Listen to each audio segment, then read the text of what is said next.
day after 2-year-old Caylee Anthony was reported missing, her mother Casey took police on a bizarre journey through the streets of Orlando in search of the missing toddler.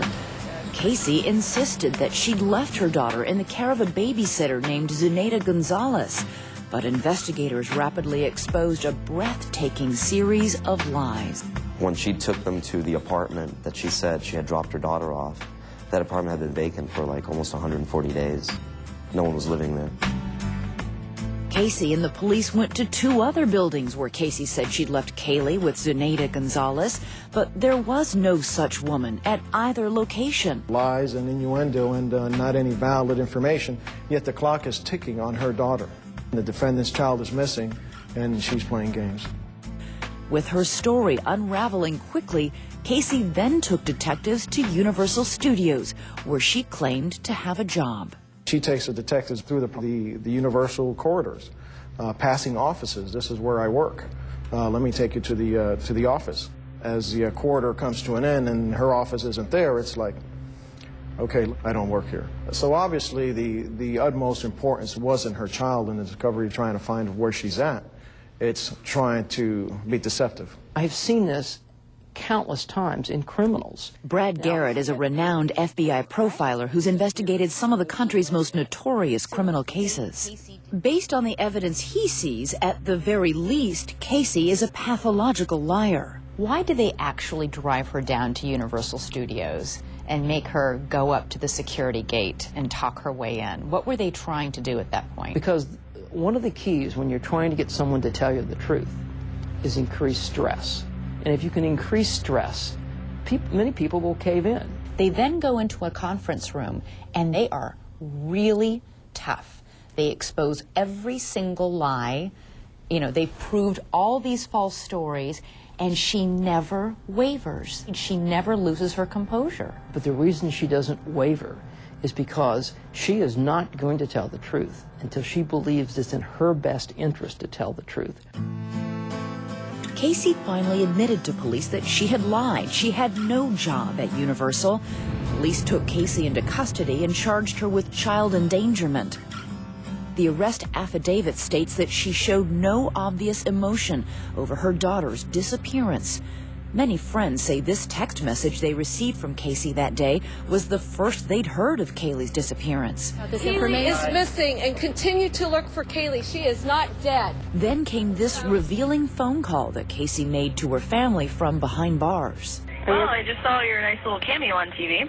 You don't know what my involvement is and stuff? Casey, I don't know what your involvement is, sweetheart. You're not telling me where she's at. Because I don't know where she's at. Are you kidding me? Casey, don't waste your call to scream and holler at me. Waste my call sitting in, the jail? If you'd have told them the truth and not lied about everything, they wouldn't... Do me a favor, just tell me what Tony's number is. I don't want to talk to you right now. Forget it. Casey kept insisting that she wanted her boyfriend's telephone number. Instead, the phone was passed to her brother, Lee, who pleaded with Casey to provide more information about what she knew. Frankly, we're going to find out. Something, whatever's going on, it's going to be found out. So why not do it now? There's nothing to find out. There's absolutely nothing to find out. Desperate, the family then passed the phone to a girlfriend of Casey's. Casey, you have to tell me if you know anything about Caylee. Sweetheart, if anything happens with Caylee, Casey, I'll die. You understand? I'll die. If anything happens to that baby. Oh my God. Calling you guys? A waste. Huge waste. Her friend was so emotional about the possibility that something terrible had happened to Caylee. And Casey's response was, all anybody's worried about is Caylee.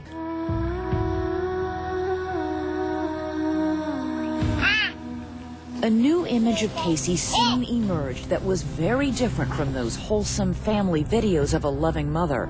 It turned out she didn't have any kind of steady job. Dozens of photos of Casey partying hard appeared anonymously on the internet. Friends told police that Casey was an habitual liar, a petty thief, and a neighbor gave a troubling account of something that happened just after Caylee disappeared. A few days after that last sighting, a neighbor saw her pull her car into the garage, and she asked the neighbor for a shovel. which is kind of odd. Police tracked down every lead, but all clues seemed to lead back to Casey. They took clothing samples from the Anthony home and dug up the backyard.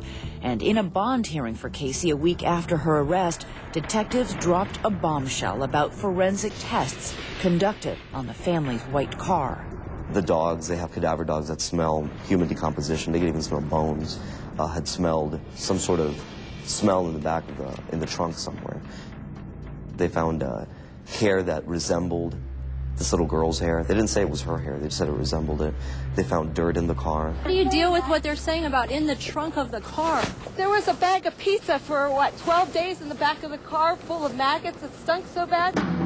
Casey's mother had been the first to suspect her daughter and Kaylee's disappearance, but within days, she and the rest of the family circled around Casey and her story that Kaylee had been kidnapped and that the entire family was now at risk. I said, why are you not being able to tell us? She goes, because the family is being threatened. I think we all feel that the only thing that she's guilty of is not putting the information to the police department as soon as she found out. As for Casey's parents, the search for their granddaughter became all-consuming. It was a nightmare played out in full view of increasingly skeptical detectives and a crush of reporters. Get it off my property. Do you think also George and Cindy Anthony just want so desperately to believe that Caylee will be found alive and that their daughter Casey isn't capable of killing her child or harming her child? Of course they do. You know, I mean, no parent wants to think about that. We've said it before, I'd give my house, I'll give my car, my wife will give her car. We'll give our money out of our pocket. Anything that we can do to get that little girl back. This is too important for me to, I'll never give up. Same way as my wife, we won't give up. Our son won't give up. On August 9th, Kaylee's third birthday came and went with no sign of the missing child. The case was now national news, and it seemed almost everyone in Orlando had a theory about where Caylee might be found. People have told us they've had a dream of a little girl and to go search in this area. And then they said, we're not a psychic, and then psychics are calling as well. 2 weeks later, the case got even more bizarre with the arrival of a notorious bounty hunter named Leonard Padilla. A reality show veteran, Padilla posted Casey's bond in the belief that once free, she would help him solve the case. She kept saying, get me out of here, I'll take you to my baby, I'll tell you what happened. Casey, did you kill Caylee? But Padilla got no further than the police. What happened? Even the hardened bounty hunter couldn't crack Casey's cool facade. I don't think Padilla knew what he was walking into. He tried his best to try to get her to talk, but she didn't say a word to him. She has cast her lot in the fact that I'm not going to budge from my story. That's my story, and I ain't changing it. I'm sticking to it. She has no display of emotions. She's completely in control. She's in a no-win situation. If she cries in front of the cameras, people are going to call that crocodile tears. People say that she's not showing any emotion, but that couldn't be further from the truth.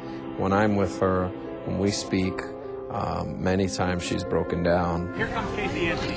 There was more reason to be upset just a week ago when Casey was arrested in front of jeering crowds on charges of check forgery and petty theft. But within hours of her return to jail, police stated that new tests on the trunk of the Anthony's car had revealed even more tragic and seemingly conclusive evidence.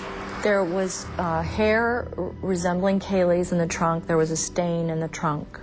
And we know that the FBI DNA test showed that the stain and the hair came from Caylee, and that Caylee is in fact dead.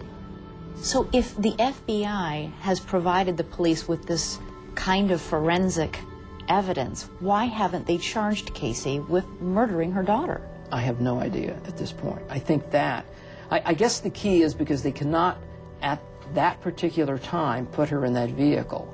In the last 48 hours, new information has emerged. Sources close to the investigation say that Casey's laptop computer had been used to search the internet for information about chloroform, and traces of chloroform were found in the trunk of her car. It's not evidence. It's not evidence till it's been admitted in court, until it's had and passed the rigors of cross-examination. It's not evidence. So it's just simply an accusation. But the question remains, why would any mother wait 1 month before reporting her daughter missing? And is there a new clue in something Casey herself wrote? That poem's only telling me the real key to what happened to Caylee is inside Casey. Stay with us.